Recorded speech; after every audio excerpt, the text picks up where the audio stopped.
right, how's it going, everyone? Thanks for joining me on a new episode of the Music Reviewer Podcast. My name's Josh, and yeah, we're just doing a new episode of Talking Tracks, episode 3. Been working at this for a couple weeks. Took me a bit to get the batch of 10 songs I wanted to talk about, but along with that, we are doing 3 weeks worth of condensed best and worst track of the weeks at the end of this episode. So if you're interested in that, stick around or just skip ahead. We'll be doing week of August 14th, week of August 21st, and week of August 28th. So pretty much taking the whole month of August by storm on this episode. And once again, best and worst track of the week is a older segment we did on this podcast where I take all new entries onto the Billboard Hot 100 and take one that's the worst, take one that's the best. But in this case, the condensed versions are literally just the best and worst tracks. That's it. But yeah, anyways, I'm glad to be doing Talking Tracks episode 3. Slowly but surely, I'm guessing this sort of new segment's taking its form. Probably just going to upload this to YouTube again. But either way, thanks for stopping by. And just before we get started, I want to let everyone know a new album review dropped from the latest Killers album, Pressure Machine. Had a bit to say on that, probably one of my longer episodes to date. But yeah, a pretty interesting album. I did enjoy it. Had some, questions here and there about certain things on the album. But other than that, I thought it was solid. Check that album out for sure. Even if you're vaguely interested in the Killers, I think most people would be pretty interested to hear the direction they go on this one. But also check out the review if you have some time. And also before that, not too long ago, I also did an EP review with the latest Eve's Two More EP that was released about a month ago, probably a little bit more at this point. But anyways, pretty solid EP. Loved it from front to back. If you have not listened to it or you're not familiar with Yves Tumor, if you like experimental music with like some rock flair to it, just stuff that's like really loud and in your face, I would recommend his EP. But also check out that review too. Other than that, let's go ahead and get started with Talking Tracks. And yeah, so if you're new to Talking Tracks, we'll just go ahead and get started. Big Thief is the first track we're going to talk about. These are just some newer tracks that I find interesting that I'd like to pretty much just review, but not really necessarily rate or anything. With this one here, new track by Big Thief, Little Things. I'm really digging this track, probably one of my favorite ones this week. Lots of like color and texture to this. They definitely went in a different direction. It's quite atmospheric. Adrian's vocals seem to be quite light and angelic for most of the runtime. Love the running and driving organic instrumentation on the track. That's pretty typical of a Big Thief track, but here it's just very ostinato. It repeats over and over again, but it's still captivating. Dig the nice twingy guitar counter melodies that sound, possibly like they were written by Buck Meek, just listening based off those melodies and how he sang on his solo album. Nice weight on the track as the bass peaks in at many points. A lot of times Big Thief music, you can't really hear much bass in there. But in this track, you can definitely hear a lot of it. The track can feel a bit static for its runtime, but it doesn't really lose its appeal but with how busy the guitar work can be and the track's overall driving nature once again. So yeah, good track by Big Thief on there. There's another single they released too, but we're just talking about this one here. Next track was actually one I was pretty interested in, Family Ties with Kendrick Lamar and Baby Keem. I don't know if this is going to be like a solo or an offshoot project that Kendrick Lamar is going to do with Baby Keem. I don't think I've really covered Baby Keem at all on this podcast. I don't really know much about them. All I know really is that they're related to Kendrick Lamar and, they kind of have similar, traits in how they go about making music. Not much to say about this track. I do really love Kendrick Lamar. I'm a huge Kendrick Lamar proponent. And it kind of sucks we haven't got much since Damn. But either way, it's a synth horn bass beat, very 2000-esque. I guess Baby Keem opens the track up. The track, opens up very minimal. It's stripped down. It's very centered around that synth horn stuff. But I do like the beat switch. It's nicely timed and overall quite colorful. Another beat switch comes into that's this time quite dark and ominous. And Kendrick steals this. He sounds quite manic. There's a lot of character changes, more so than typical. And, he just kind of does his thing. He's a little bit more charismatic. He, imitates different sort of characters. And it's just kind of one of these tracks that I don't really know what it's for. If it's part of a grander scope of a bigger project. I know he recently announced a new album, or if this is just a one-off thing with this artist, Baby Keem. I'm not sure. I'll be sure to keep on, putting Kendrick on talking tracks for sure. I thought this track was interesting. Next one was interesting as well, Turnstile with Fly Again. They just released an album this past Friday. Don't know if I'm going to cover it, but I've been digging a lot of the singles off of their upcoming album, or this recently released album. This was one of them. I like the grainy and crunchy guitar riff that guides this track.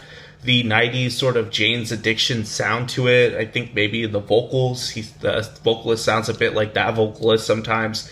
And I like the lead guitar snippets that we get as well.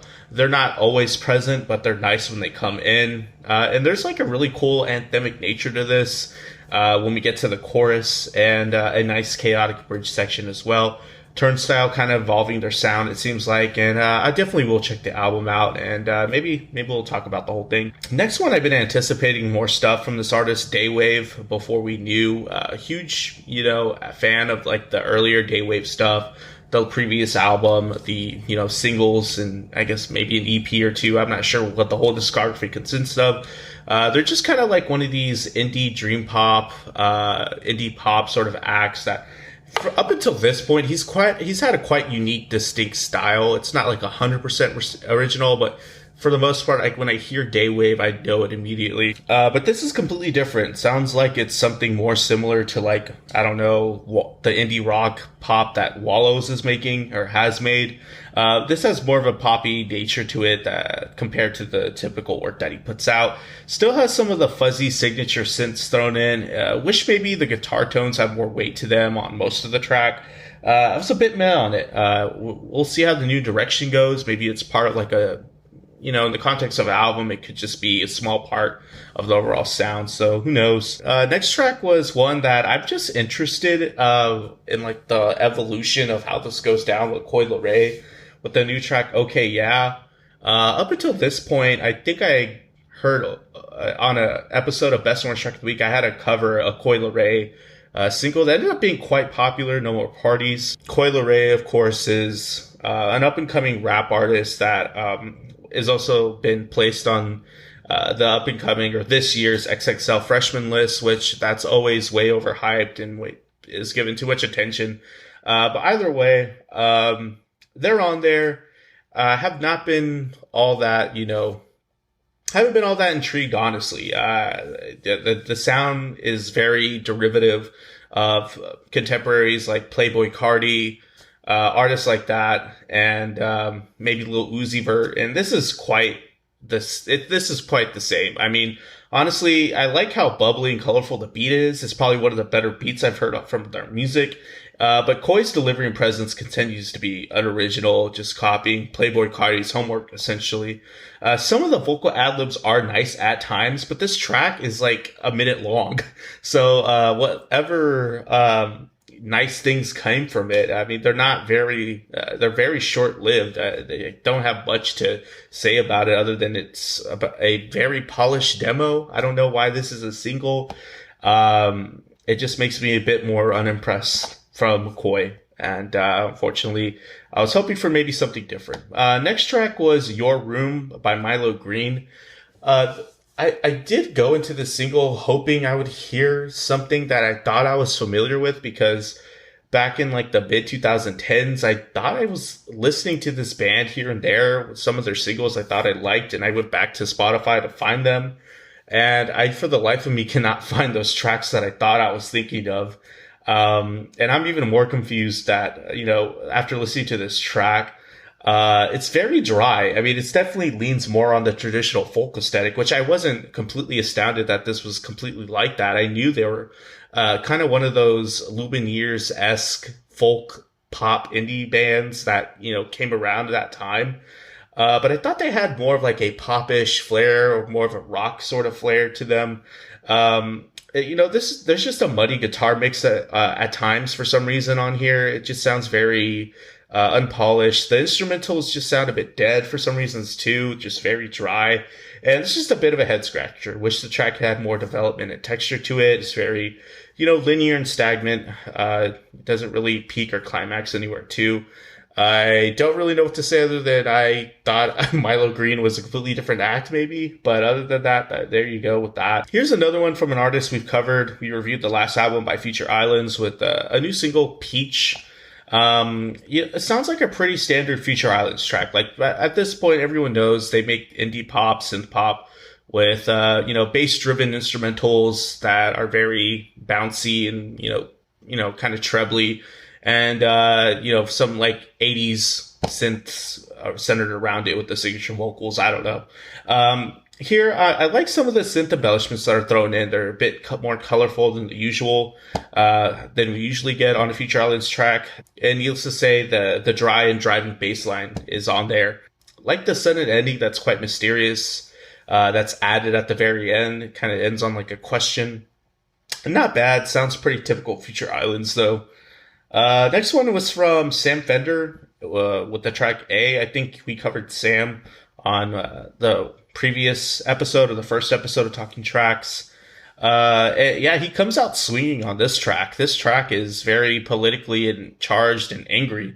The track has more of like the typical Sam Fender alternative rock aesthetic here. I do dig the harmonized vocal lines that color the track at several points. They're definitely present and interesting. It's a pretty one-dimensional track though, with some ostinato guitar riffs that guide the entire track.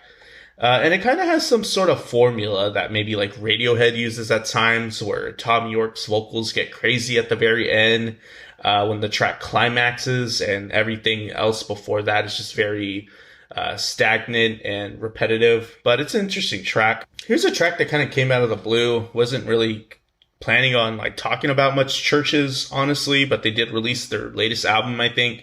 And this is, the album California. Here, I do think that the sound is evolving a little bit. There's some Peter Hook style bass lines on here.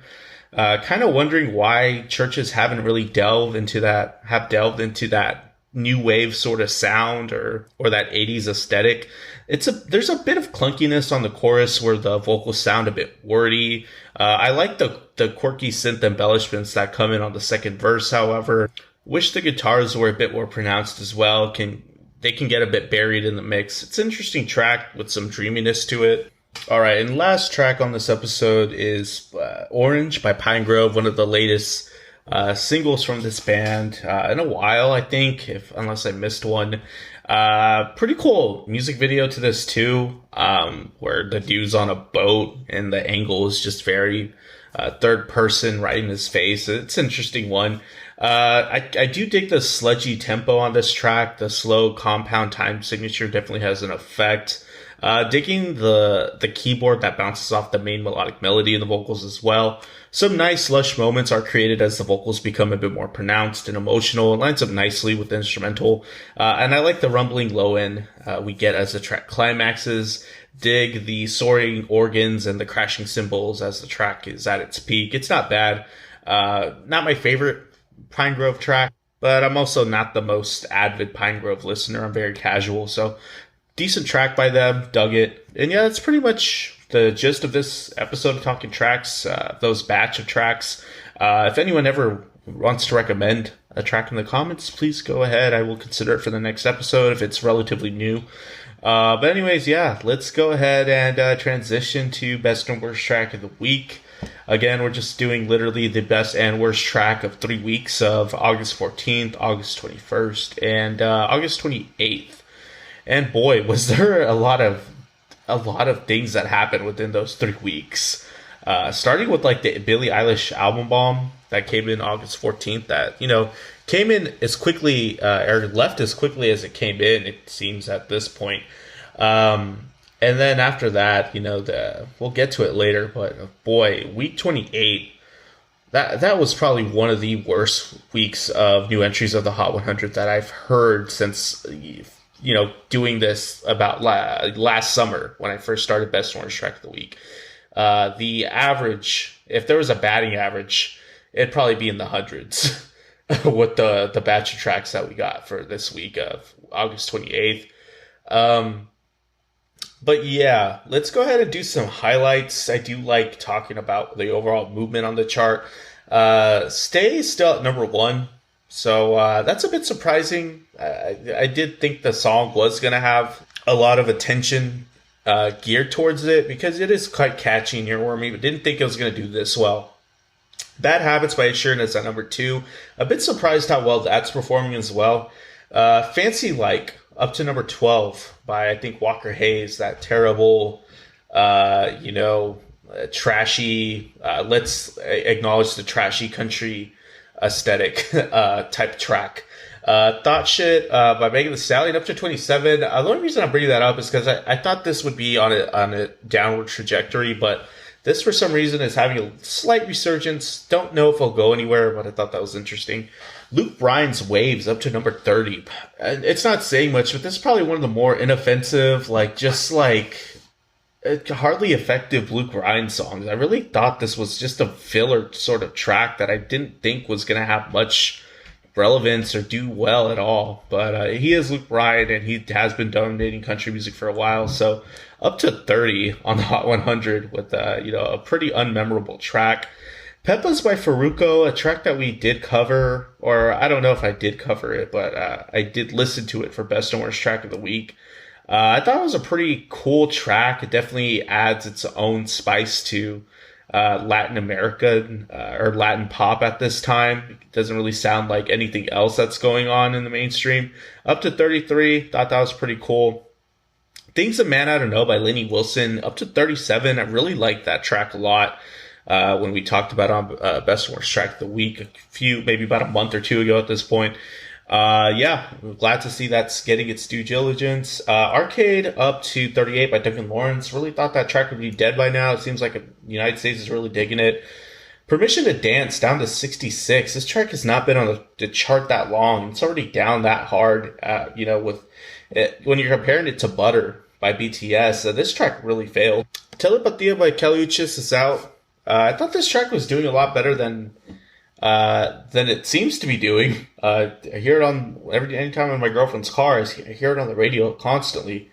But anyways, I guess it hasn't been doing so hot. I think the track's fine, but I don't think it really deserved much else other than it got. I thought it was received just appropriately. My Ex's Best Friend by Machine Gun Kelly, finally out. That track was, it did have its time in the sun. NDA by Billie Eilish, one of the better Billie Eilish tracks I've heard. I think gave this best. I think I was on the cusp of getting it best track of the week. But anyways, it's out. So the album barely dropped 2 weeks ago. Not Sober by Kid Leroy, probably one of my favorite Kid Leroy tracks I've heard since I've been following this dude with this show. But anyways, he's out. It's out, and it's sad because it makes me think that his main audience does not receive his actual quality, in my opinion, too well. And it's pretty much just some highlights. Everything's just my opinion too. Nothing too serious, but things could get quite polarizing sometimes on Best and Worst Track of the Week. So for the week of August 14th, this was definitely the Billie Eilish album bomb. A lot of her stuff I thought was fine. I just didn't think any of it, was pushed me to pick Best Track of the Week. But overall, the album seemed okay. It certainly, I thought it was as good or better than the debut, in my opinion. Maybe. I haven't listened to that debut in a while. But anyways, we always start on worst track, so we leave off on a positive note. Gyalis by Capella Gray is the track for worst track of the week. I thought this was pretty sloppy. I mean, it has a pretty disgusting sample usage of Back That Ass Up, which is a classic and should not have been tainted in this way. Some washed out production, especially the more and more the sample is implemented. Is this supposed to be dancehall as well? I'm not sure. It seems like it's trying to be. There's a weak and clunky crooning, going on at certain points. It's pretty short and undeveloped as well. I just thought this was a sloppy track. Next one, our best track of the week, actually, was really surprising. This was probably one of my more interesting choices, especially because it featured Chris Brown with Baddest by Young Bleu, and Chris Brown and 2 Chainz. And I am no way, shape, or form a Chris Brown fan.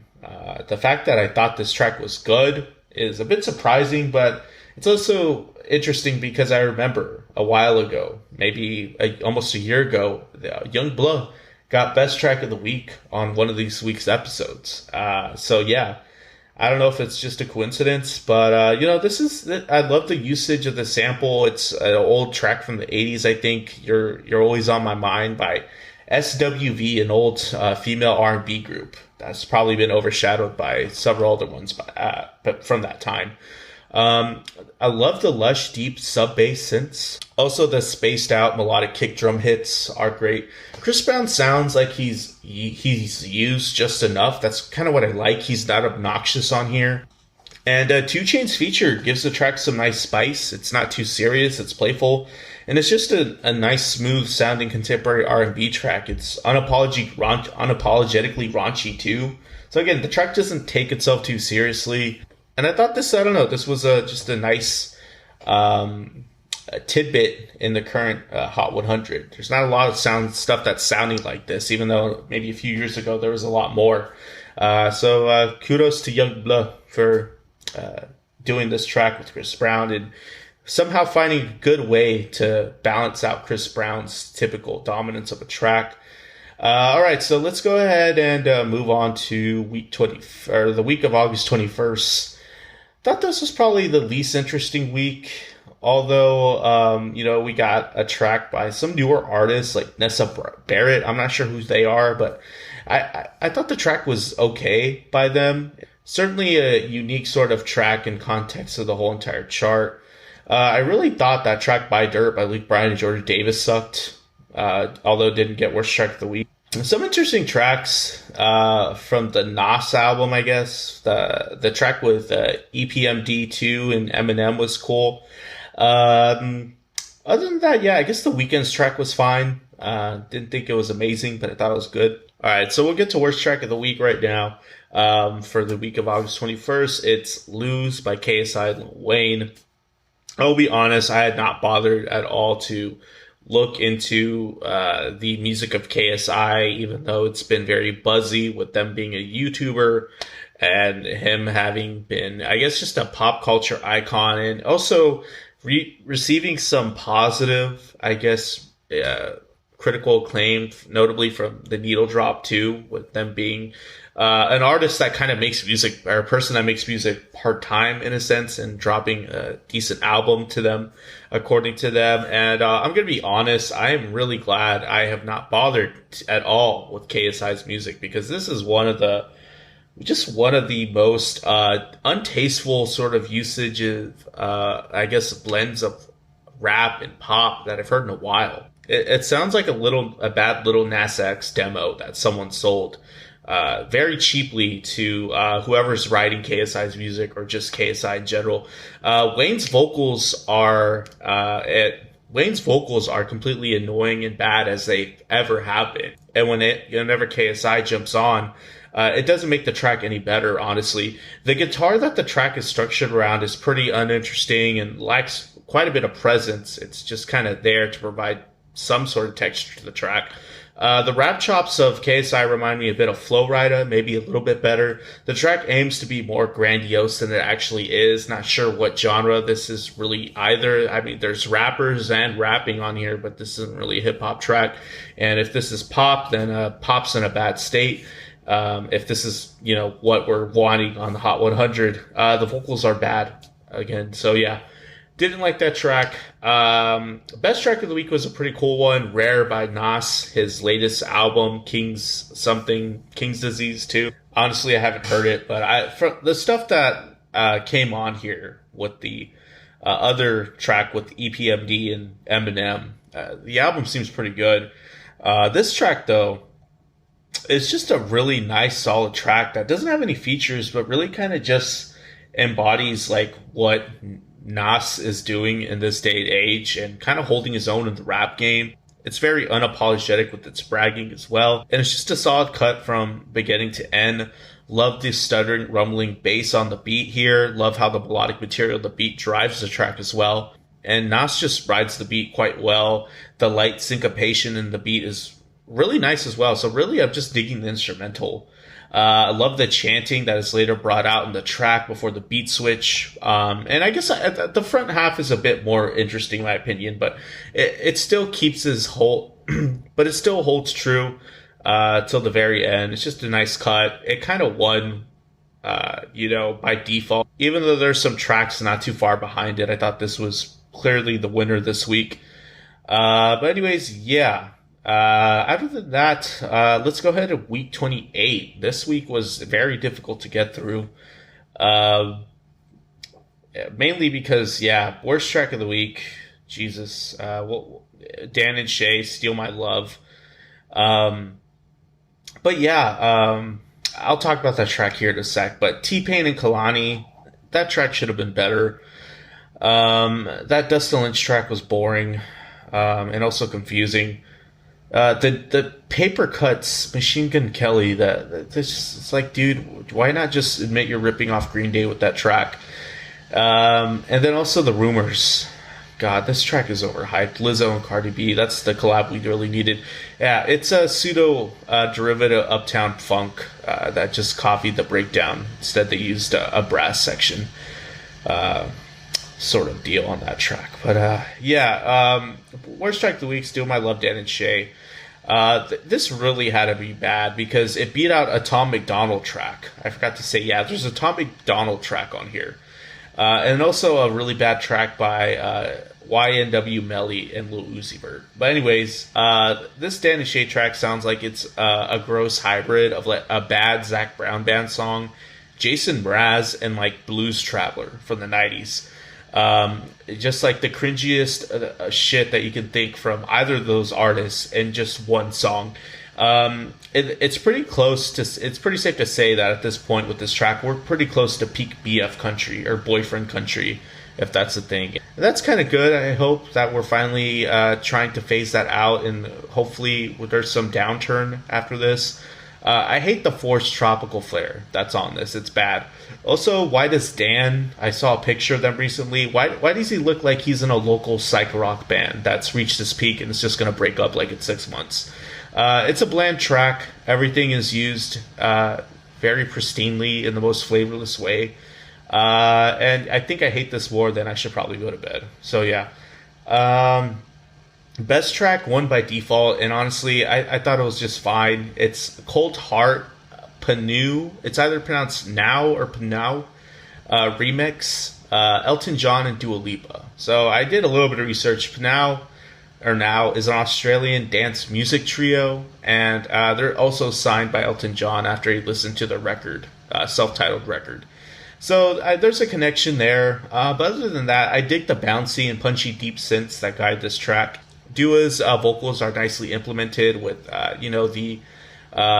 the track that they're remixing is Rocket Man here.